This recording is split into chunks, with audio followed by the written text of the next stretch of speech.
Good morning out there in the interwebs and YouTube land.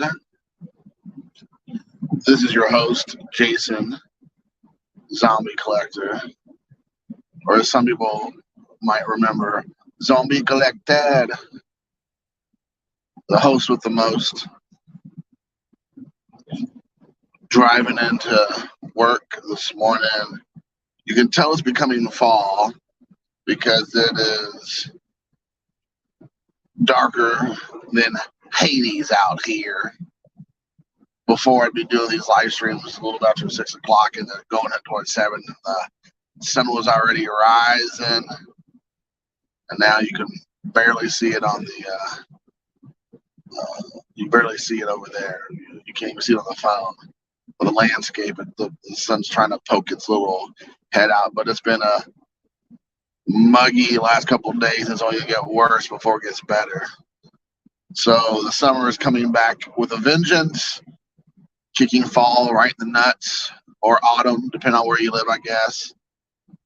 And said, no, not quite yet. We got some more summer before you rear your head out of here.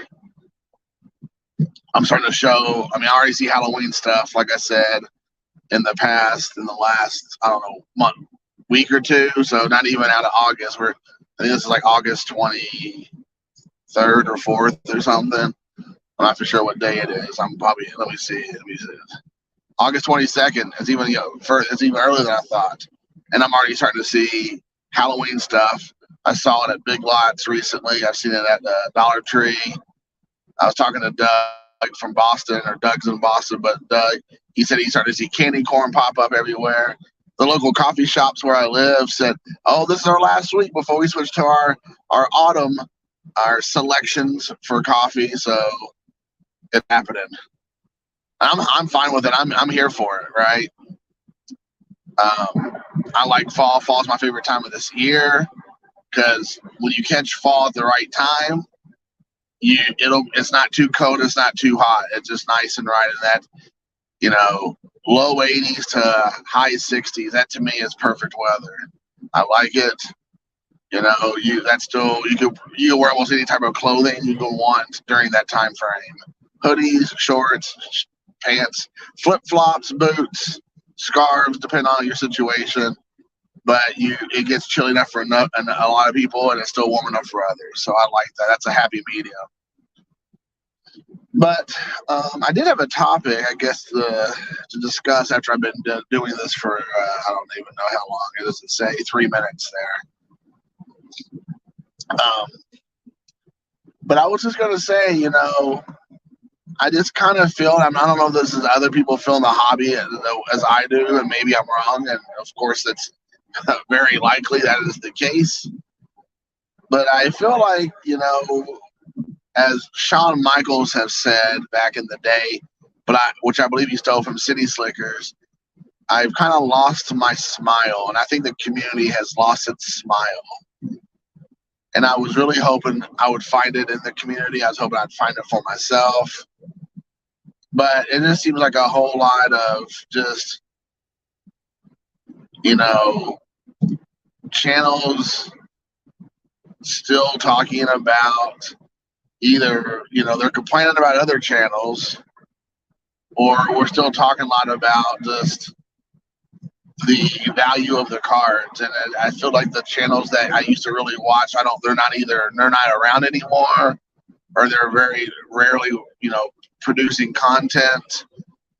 And there's only a handful that I seem to watch that are still producing, content for collectors. I can't remember all the channels' names because I don't want to.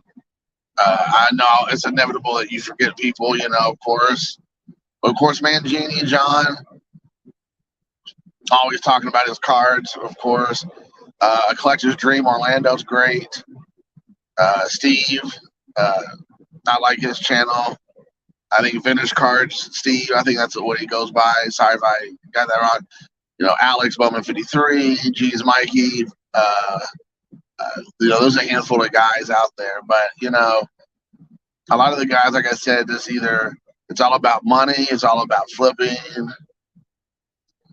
And I think if we learned anything from the most recent fiasco with Wander Franco, is that modern day cards are 100% a crapshoot that generally does not pay off. That's like going back, if you're a woman, I guess, or a guy, but you're going back and keep getting slapped around by your man, but you just keep going back because maybe, just maybe, he's changed. And that's the way it is for all these guys out there flipping and flopping and dipping and dabbing and all this other stuff, talking about their, chasing those hot rookies and those rookie explosion boxes, Phil, and then ends up being a bust. I mean, Tatis Jr., complete bust, cheater. He hasn't recovered from what happened last year. He won't recover, I'm sure. I mean, only way he'll recover is if he plays long enough that people just end up forgetting, because Americans have the attention span of a gnat. Wander Franco allegedly has some problems in I believe, the Dominican, that's going to keep him probably from ever playing again. I was talking to somebody, I can't remember who it was, but I'm sure they're playing devil's advocate, but they were saying, well, what happens if it's in the Dominican and they just turn a blind eye because they want to have their countrymen, be successful, and then the Major League Baseball gets off the hook. And I'm like, let's just say they play the story out and it happens that way. I think in general, I could be wrong, but if you are strongly accused and convicted or associated or affiliated with diddling children, there's probably you're not coming back from that.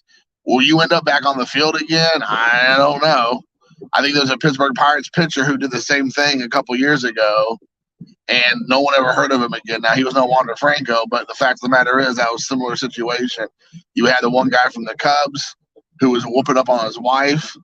He disappeared into oblivion, and he was apparently a pretty good player. So there are certain things that baseball fans just don't do, and baseball card collectors are not going to be supportive of. So I don't think, unless he's completely exonerated, which is possible, there's time will tell that, it's done. It's done for. Mike Trout, everybody's golden goose, everybody's modern day Mickey Mantle. I think finally, after I've been saying this thing for a decade, it feels like, that everybody's been on his junk. They're out there glory holing it up with Mike Trout, with his trout in everybody's mouth, is, finally got the memo that he is a broken down horse and has been pretty much most of his career. He never plays a full season. He doesn't have any hardware after all these years with the Angels. He's not going anywhere. He'll be with the Angels till his retiring days, more than likely. And if somehow he gets out of that, or they trade him or whatever, and he gets on a team, and they won the World Series by some kind of big stretch, he probably won't be the contributing factor. He'll just be there just because he was there. So, Mike Trout, finally people got off the Mike Trout train after I've been telling people for years. And so it's I don't understand the hype. Yeah, he had his individually had a pretty good, run for a while with some of the stuff, but I just didn't think it deserved the kind of, jizz in my pants that people were getting from him. So, who knows? But, so he's a bust in some respects compared to where he was. Now, I'm not saying that he's a complete bust, but what people were assuming he's going to be like, the Mickey Mantle of baseball card collecting, I think has been proven not to be the case. You have Tatis Jr., who is now ruined. You have now Wander Franco, who is now ruined. And so I would hope to think that people finally is getting the memo that speculating, and this has been going on for, the better part of 40 or 50 years that I've been around, that I'm aware of it. Remember Greg Jeffries and the Brian Taylors and all those guys back in the day, and Todd Van Poppels and all the world. And these are the next big things, and then they turn out to be the biggest dud in baseball. Well, we're going through all that again. Everybody's putting all this stock, and it was different back then. Now people have, and these people can't get out of their own way. You have the football players, you have the basketball players, which I don't even know as much about. But like John Morant, he freaking can't get himself out of thug life, get himself in all kinds of trouble.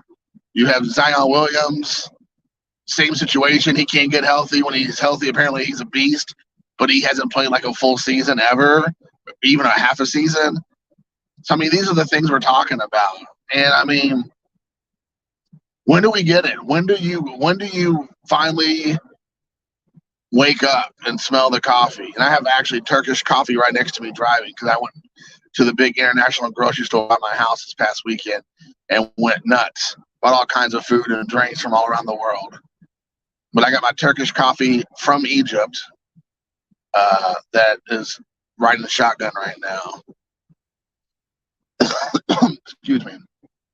But, I mean, what is it going to take? I mean, I just don't get it. I rather watch channels where people just talk about their passions. So many people talk about rookies and rookie cards of modern-day players, and they end up being a complete bust. There are guys in this community that I respect and I would dare even love as friends who have said to me like they're disappointed that the cars they bought for certain players are not going to be the windfall of money that they were expecting because of their poor life choices or whatever, fill in the blank issue that they have. And that's the world we live in right now, that we're more concerned about the money than we are about these players and like what they're doing to children or what they're doing to themselves or the game, taking the game, their poor choices and, enhancing their ability to play the game or diddly allegedly. Like where in society where we're concerned how that might affect my pocketbook. How you avoid that? By collecting guys that are already played the game. That's how, or you collect guys, I don't know, that, I mean, of course, I guess you can collect whoever, but you should not be the ones like speculating on how great these players are going to be in the future when you don't know. I mean, I collect my Japanese guys, obviously they're modern day. And of course, Japanese people, just like anybody else, is not above doing something immoral or inappropriate. It's just a cultural thing where you just don't think that's going to be the case too often. I put all my money in the baskets of Ichiro and Shohei Ohtani, and that's paid off a lot for dividends. I don't ever talk about it much on my channel anymore. I just quietly collect their players, their cards, their rookies, graded, not graded, whatever. And I just do my thing. I've just been very fortunate. I mean, but I also collect, Shioshi Shinjos and Masahara Tanakas and Nochi Aoki, Nochi Aoki. So there's plenty of guys that are, busts or, whatever as well. But I'm not also thinking these guys are going to make me money by far. Now, once in a while, I flip them and put them on eBay. I'm surprised at the money it brings. Shockingly, there must be other guys out there like myself who collect certain Japanese guys or certain types of ways.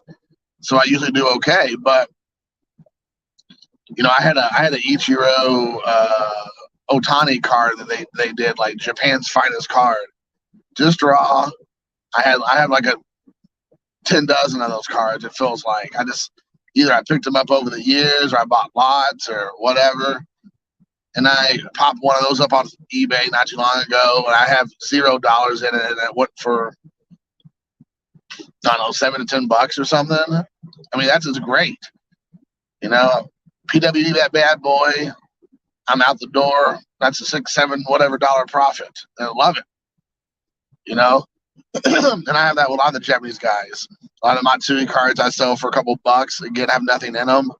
I got a dollar stamp on it. That's about it. So I've been very fortunate with a lot of those guys. And I mean, of course, I sell tons of stuff in my store. But the fact of the matter is that like I'm not chasing the hot new players. I'm not cracking up all this product. trying to get the Wander Francos and the Tatises and the Sotos and everybody else. Soto's not having a great season either, come to think of it. All the guys the only guy that Pete Alonso, he's having, I think, an okay season, but his team sucks. People, you want to go watch your career die, you go to the Mets. No offense, Mark from Kentucky.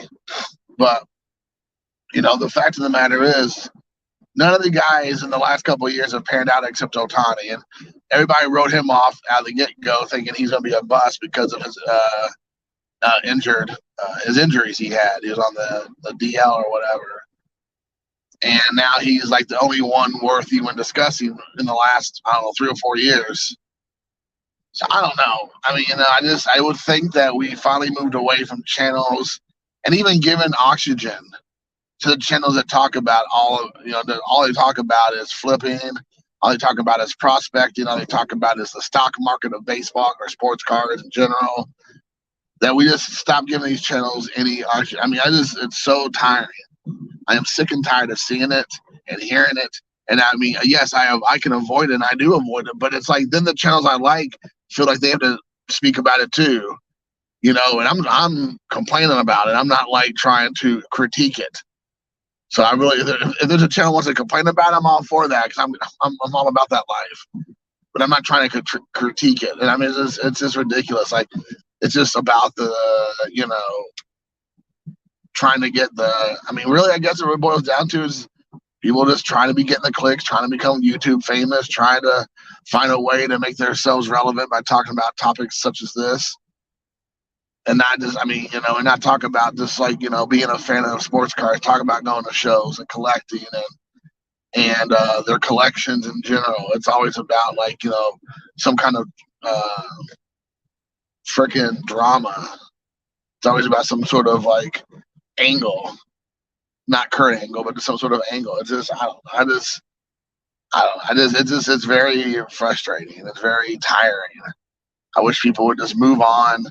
Talk about their collections, talk about their collecting, their habits, what they enjoy, what they're looking to start collecting, how they can improve their collection, how they can thin it out, how they can bulk it up. I don't know. It just seems like there's a lot more to discuss in the community than just about how you can try to become quote unquote rich and famous on YouTube by discussing players of the modern era that are unproven in every way, and even the ones that have potential to be possible breakout stars somehow sabotage their own careers based on poor life choices. But we're never going to get there as a hobby or as a people till people start just saying enough's enough and stop giving, like I said, oxygen. They stop giving the time to these channels, encouraging this type of behavior, thinking that's what we want to see. It's not what we want to see. I mean, I even see now there's a channel I don't even watch. I can't think of his name. It's Sports Card Dad or something. I don't even know this guy, but apparently he did a video about getting into the YouTube Hall of Fame for next year. And there's people that are all worked up about that because he's like, already starting to, trying to, what's what I'm looking for? It's too early in the morning, but the word I'm looking for is he's already trying to campaign, I guess is the right word, to get him in. Then there's people like getting butthurt about it. And like, it's just, are we in such a good spot in the hobby and in life that we're complaining and throwing hissy fits about some dude wanting to get into the YouTube Hall of Fame, and that we're doing counter videos about complaining about that? It's just, I don't get it. Like, really? And I think that guy's channel, from what I gathered, he's one of those guys that just always talking about, I don't think he even shows off cards. He never talks about his collection. I don't even think he collects. I think he's purely just about flipping cards and the news of the cards and selling cards and the money of the cards and all that kind of stuff. And I guess I didn't do enough of a deep dive to see if that's accurate or not, but that's the vibe I get on just a handful of stuff I'd seen. And I mean, I don't care if he gets in the YouTube Hall of Fame or not. It's neither here nor there. My baseball collector begrudgingly gave me my patch after like 6 months of holding on to it. because I don't think he couldn't even stomach the idea of getting it to me because I won a couple years ago, whatever. But you know, it just I don't know. I think we should take all this time and our focus and our energy and put it into our channels, talking about sports cars, talking about the love of collecting, the love of the game. Like, you know, what stuff what Mangini does, what Alex does, you know, what Steve's doing, again, Jesus Mikey, as well as Orlando. These guys talk about just their cars they're collecting, the history of the game. You know, like the stuff that Orlando does on his channel, man, A Collector's Dream, man, that guy, dude, he tells some powerful stories about like the game and cars from his family's perspective. Don, Field of Dreams does the same thing. These guys are just like dudes, man. They're just like great guys. I want to go up and give these dudes a big old Christian side hug. They're such great guys. I look forward to the time. I mean, I got to meet Don a few months back, and I'm going to be going up to Pittsburgh again here, hopefully in a couple of weeks, and hopefully get to run and hang out with Don again, and like actually get to spend the day with doing some stuff. But all right, man. Well, that's it, guys. I've talked enough. Just rattled on incoherently. Hopefully, this means something to somebody. If it didn't, hopefully it was somewhat amusing at some point with my little quips. And I look forward to having some discussions if the people want to in the comments below. So you can please like, share, subscribe, and of course, most importantly, comment. I would greatly appreciate it. So until next time, thank you for listening, I guess, / watching here in the dark of Indiana. Bye.